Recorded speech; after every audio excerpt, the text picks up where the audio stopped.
Hey everyone, welcome to Bookshelves. Today is the start of a reading vlog. Pardon the laundry noise that's happening behind me. We've already committed to that, so we'll just have to talk quick. I am here today to kick off another reading vlog. It has been a fun holiday weekend for me. It's been Memorial Day, so we were down in St. Louis celebrating my sister's birthday and enjoying a little extra time off. It was a pretty stormy weekend in southern Illinois, as was illustrated by the light show we got on our drive downstate.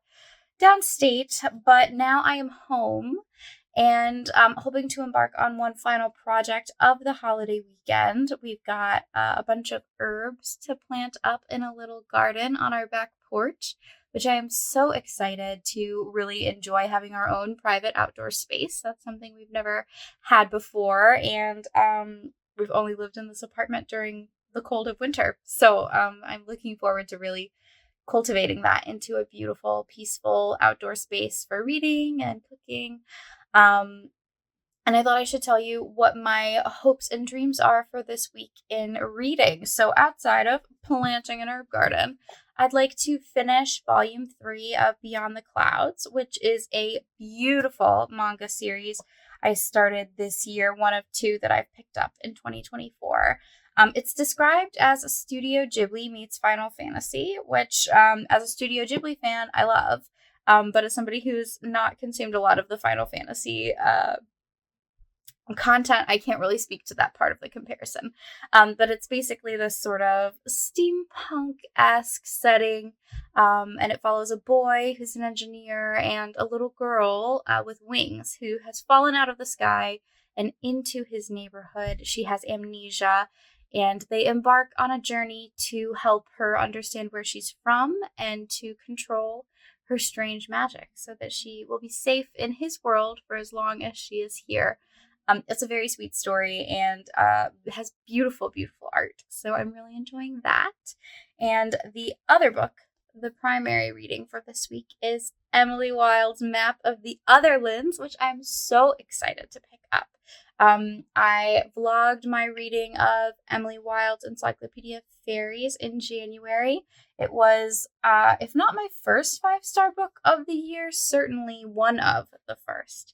I loved it, and I'm really excited to pick up the sequel. So I've read the first maybe 10 pages, but this week will really be my first opportunity to dive into that story. So let's go ahead and plant up a little garden, and then this evening, hopefully, I'll carve out some time to really dig into the book.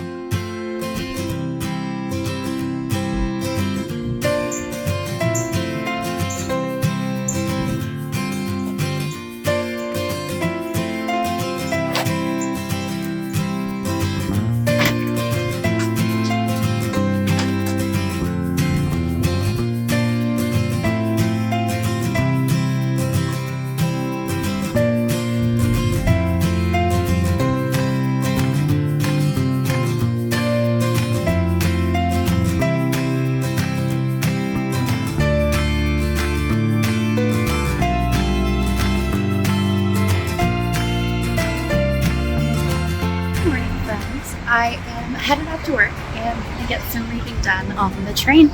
The sky is insanely blue this morning, so enjoy some footage of the greenery and blue skies that accompany me on my way to work.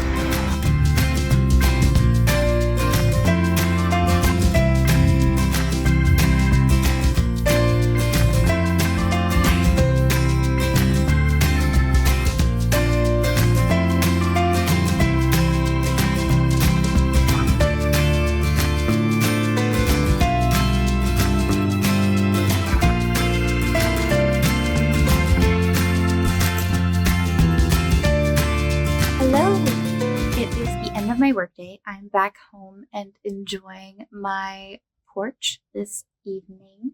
It's a beautiful spring evening. It's like just cool enough, but the sky is still blue. And I'm really excited to be able to enjoy more outdoor space on a regular basis now that we have this all set up. I thought I would give you a quick update because I didn't really explain much about the book itself when I introduced this vlog, and I was able to get about 40 pages into the story on my commute in and out of downtown today.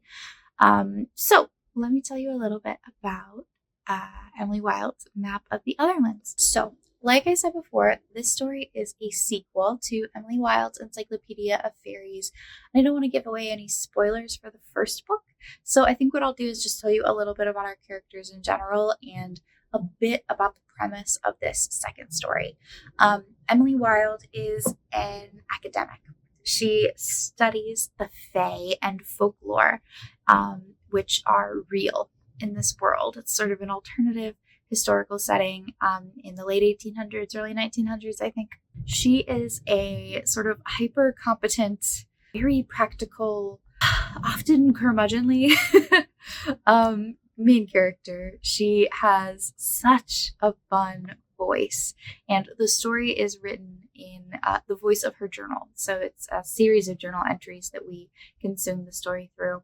And her sort of partner in crime across these stories is her colleague named Wendell Brambleby, I think, who is really her opposite in every way. Where she is detail oriented, he is lackadaisical and often questionable in his research methodologies.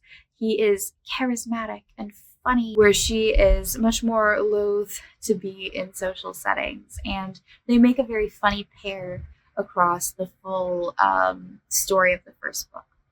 They continue to be our main characters in the sequel, and have certainly been brought closer together by the events of the first book.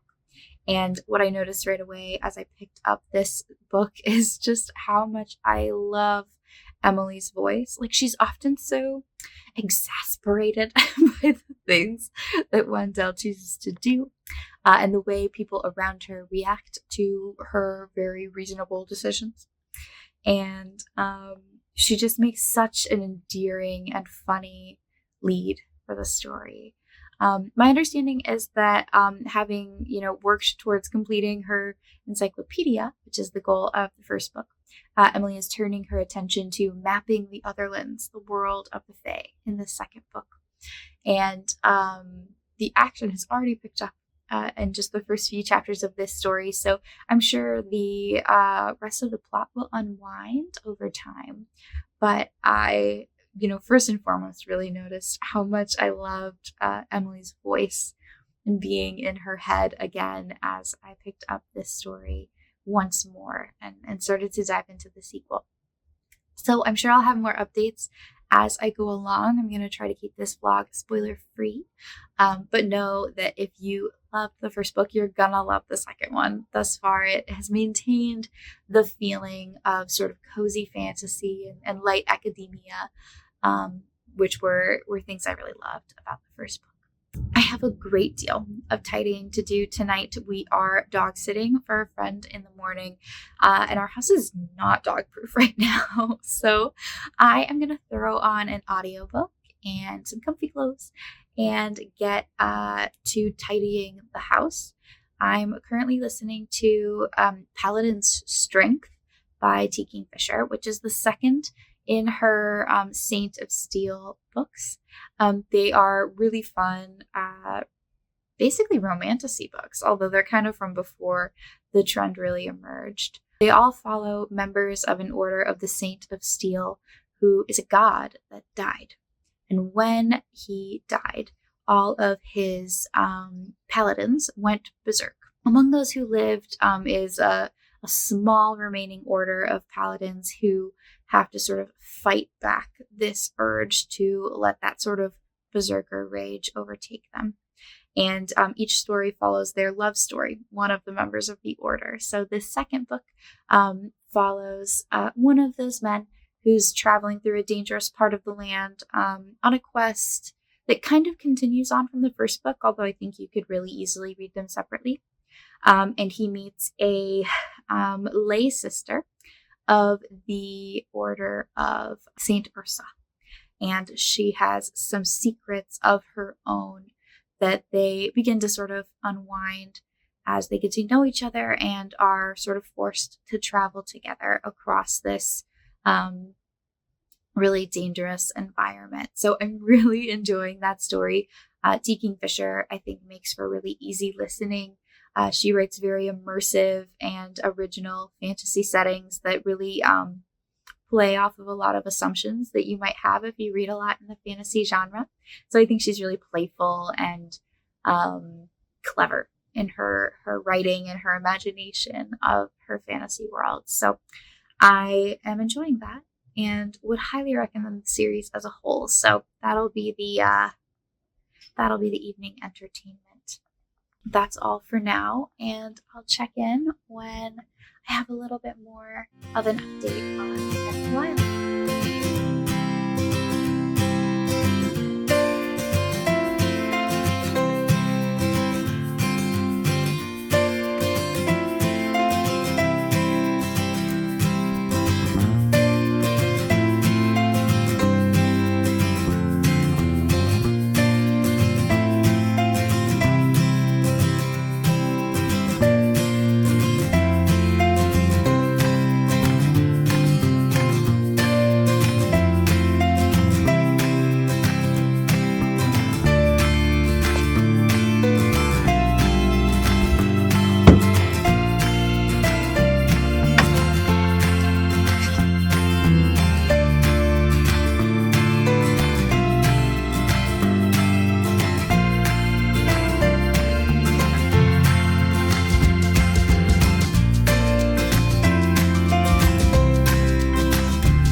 Happy Sunday. Let's see. My reading of Emily Wilde's Map of the Otherlands has been slightly derailed because I have a real life book club. It's my first meeting of a book club through work this Wednesday. And we've only had about a couple weeks with the text that we're reading, and I am not caught up. I'm not prepared for this meeting. So I'm going to take this morning to try to get through as much of the book as I can so that I am hopefully at least moderately prepared for a discussion at our first meeting. We are reading Communion by Bell Hooks, which I'm really excited about. It's one of the books in sort of a 3-part series all about love. Is I think the most iconic of the books. But Communion is really about relational love, how our love of self can be fueled and sustained by our kinship and love that is shared with friends, that is shared with romantic partners, and the importance of feeling loved by others and creating that sense of community. So I'm 2 chapters in right now. And I've heard from coworkers that they've really enjoyed it. Bell Hooks writes in a really, really accessible voice. I think she sounds like you're talking to a friend, a slightly academic one, but a very accessible one nonetheless. So that is my morning plan. And I'll check in, I think, a little bit later once I have more cohesive thoughts on the book. Because right now I feel like I'm still very much at like the summary level. So see you in a bit.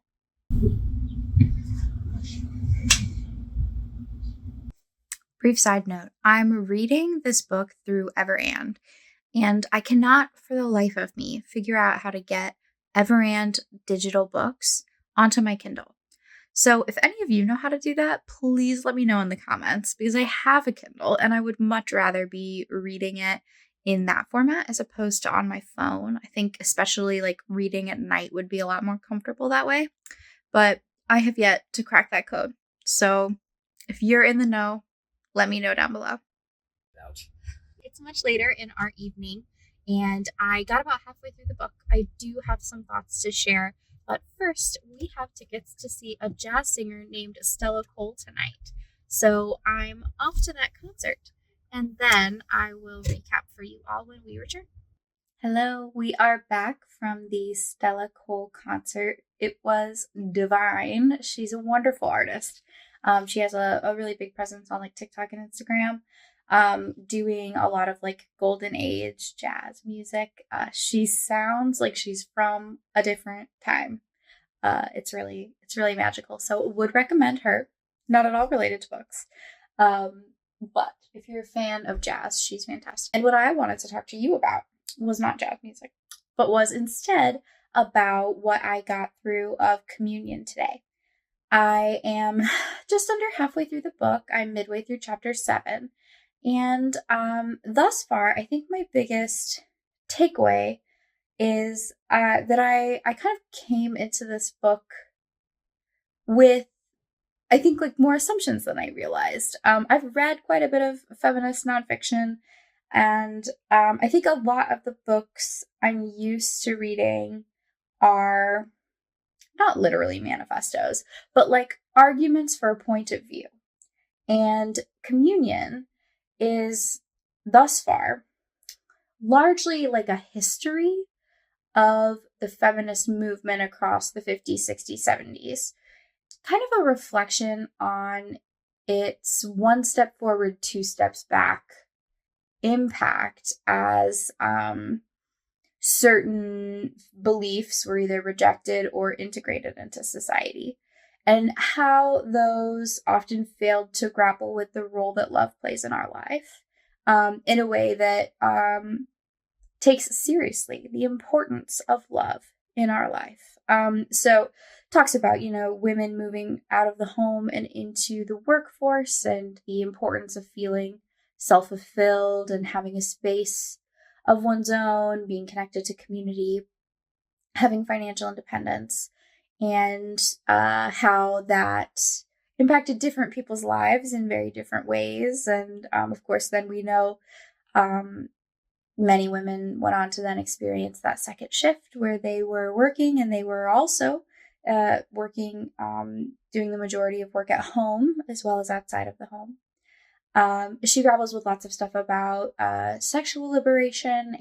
Embracing the idea of sexual liberation for women often did not mean simultaneously accepting this idea of like radical love and daring to ask for that from male partners. This is getting way too much into the weeds. The point is, she walks through like how all of these different little wins that the feminist movement really felt were hard won often failed to take seriously the importance of love in our life. Oftentimes it resulted in people who purported to be feminists suggesting that somebody who cared about love, like true, deep, abiding love, was demonstrating weakness. She's writing about all of this, of course, because it is her stance that love is important, and being invested in equitable, deep, abiding love is not silly. It is not inherently feminine. The act of caring and nurturing is not any more feminine than it is masculine. And so knowing that she has this stance, right, that love is important, and like loving love, loving romance, wanting a true partner, right, is a significant part of a fulfilled life, and not something that is like frivolous. And knowing that's her stance, I kind of assumed that the book would be an argument for that. And it isn't. It's much more of this sort of reflective history of all the ways in which we continued to fail to engage with that meaningfully through all these feminist gains. Like I said, I'm only halfway through the book. So she may later turn to more clearly articulating like what her vision for, deep, abiding, equitable feminist love is, or, something similar to that in the latter half of the book. But thus far, we've really just been reflecting on its absence amongst all of the great feminist theories that were being proposed at the time, how we really failed to grapple with the importance of love and taking it seriously. So I'm enjoying it. Like I said earlier, Bell Hooks writes like you're talking to a person, like you're talking to a friend. So it's very accessible. It's very easy reading. But I just keep looking for her point. And oftentimes it is much more just a look back, a story about how things were, which is interesting. I think it's really important to really have a rich understanding of that history, to really understand how hard won so many of our fundamental rights, culturally and politically, are. Um, but it's less about articulating what her vision, what her model is, than it is about talking about its absence in at least the eras we've discussed thus far. So I'm really curious to see where it goes. And I'm enjoying it, but it is a lot of sitting with views from bygone eras that were really progressive at the time, but are really incomplete, lacking by like our current standards. And not something that I feel really enriched reading about, because I disagree with those stances largely. Like I would poke holes in them in many ways. So it's just not what I was expecting, is the moral of this very long and rambly clip. But I will check in again if I do end up wrapping the book in the course of this vlog. Hopefully I'll get through most of it before Wednesday. But that is all I have for you this Sunday evening. This vlog is going to roll into next week, as I do have Summer Friday coming up. So I'm hopeful to hop into a little neighborhood cafe this upcoming Friday and knock out a bunch of reading. Hopefully I can kind of wrap most of the books that we have started talking about by the end of next week. Anyway, that's all for now. Hello, happy Friday. It is a summer Friday for me, which is so cool, so exciting. I have the whole day off of work. And I thought that this year I could kind of take better advantage of these Fridays. Last year was the first time I'd ever had summer Fridays, and we planned a few trips around them, but otherwise, I just kind of enjoyed sleeping in and stuff like that. But this year, I really want to, take advantage of the extra time, find cute cafes that I've been wanting to try, set up and read for a while. I really just want to enjoy making, reading time and seeing more of the city. So this morning, I am going to head to this super cute French cafe called La Boulangerie. I believe they are kind of Instagram famous for making these giant circle croissants. I don't know what I'm going to get. We'll figure that out when we get there. But I am going to try to get much further into Emily Wilde's encyclopedia. Nope. Emily Wilde's map of the Otherlands while I am there. I'm about 140 pages in right now, and I think at the end of today, I will give a reading kind of wrap up for this vlog. Outside of seeing a little bit of La Boulangerie in this day, you will also probably see me doing a little bit of cooking and baking, because I am hosting my quarterly seasonal tea party tomorrow, which is a tradition that I love and have started, probably 2 years ago now. So I have a very fancy tea menu drafted that I now need to execute on. So I'll probably capture some of that for you as well. So enjoy seeing a little bit of this summer Friday, and I will check in with you all a little bit later about the reading I was able to get done.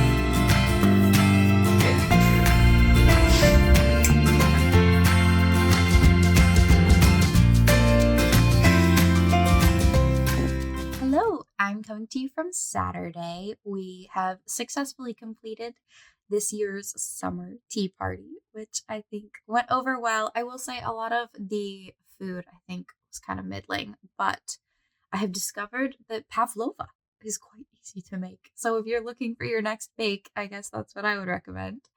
Um, I am hopping on just to wrap up this vlog. It has covered the course of 2 weeks, and I was reading primarily 3 books. I did complete Paladin's Strength, my audiobook of choice this week, while I was doing a lot of that prep work for the tea party. And I have to say, I liked it even more than Paladin's Grace. I think I gave it a 4.5 stars. These books are great for lots of reasons, some of which I shared earlier, but I think what I liked about this one in particular, it was about two people who I think really saw in each other this struggle with like inner demons, if you will. I won't like share too much about what that means, but um it just felt like they had a really deep and really rich bond. And it was fun to kind of see what caring about the other person meant for like how they thought about themselves too. They're love stories that aren't about teenagers. They're people in their middle age, and they're fun fantasy settings. They have really interesting plots in addition to the romance itself. So I would recommend. T. Kingfisher has yet again sold me on her kind of cozy fantasy writing style. I am about halfway through Emily Wilde's Encyclopedia of Fairies and can confidently recommend it to anybody who loved the first book. Everything I loved about the characters, the setting, the feel, and the voice of the story remains to be wonderful in this sequel. And while I haven't finished the book, so I don't know, if it's going to stick the landing, I can say that as I've gotten more into the plot and the action of this story, the mystery is engaging, and I'm really interested and excited to know what comes next. So the plot itself is delivering, in addition to having such wonderful and hilarious characters. And last but not least, Communion by Bell Hooks, which we've talked a lot about already. It went over very well in my book club at work. And I will say, one of my coworkers who finished the book did really recommend it. And it sounds like Bell Hooks kind of does make that pivot I was hoping she would in the second half of the book. So kind of moving away from that retrospective on how love has been approached in the feminist movement historically, and moving towards what her positive vision for love and community is. I really think I just started the first chapter where she starts to make that pivot. It's chapter 8, and it really focuses on self-love. It really zeroes in on issues of beauty standards, thinness in particular, and all the ways in which like internalized misogyny mean that women who think that they might be really well equipped to demonstrate love to others are often dealing with so much self-loathing that like what they model to others, including their children, often is self-loathing because of the desire to change the body, the hatred of the body, etc. So I really liked what was happening in the start of that chapter. And I, between that and, some of what my coworkers had to say, I do think that the book will make a shift. I'm not sure if I'm going to finish reading it. I would like to. And honestly, I haven't read a nonfiction book all year, so it would be good to finish for that reason alone. But I don't have a particular impulse to pick it back up. So I think I'll see if I find myself in need of a book that I don't have physically on me. I might just kind of continue to pick it up in bits and pieces, like on commutes or in little moments where I'm trying not to hop on like social media, for example. So those are kind of inconclusive thoughts, but it sounds like the book does move in the direction I was hoping it would. And overall, anything by Bell Hooks is really rich with insight, even if it wasn't necessarily what I thought the book might be about. So, overall, I would say a very good reading week. Please let me know what you all have been reading these last couple weeks down below. And if you have read any of these books, I would love to hear your thoughts on them. And I will see you in the next one. Bye.